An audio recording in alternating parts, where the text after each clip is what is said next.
তোমার এত বড় সাহস উসামা, তুমি আল্লাহর হাত, আল্লাহর দেয়া বিধান এটার ব্যাপারে সুপারিশ করতে এসেছো?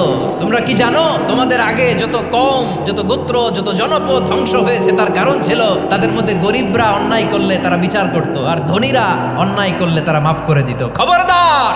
মক্কার একটা ভেরি প্রেস্টিজিয়াস এন্ড ডিগনিফাইড ফ্যামিলির নারী চুরিতে ধরা পড়লো। চুরির বিধান হলো হাত কেটে দাও।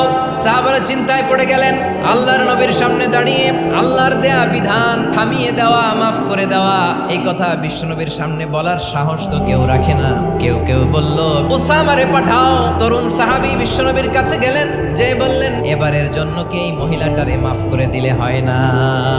বিশ্বনবী বলেন, জেনে রেখো উসামা, আমার কলিজার টুকরা নয়নের পুটুলি ফাতেমাও যদি চুরির দায়ে ধরা পড়তো, আমি বিশ্বনবী ধরে ফাতেমার ডান হাতটা কেটে দিতে এক বিলম্ব দেরি করতাম না।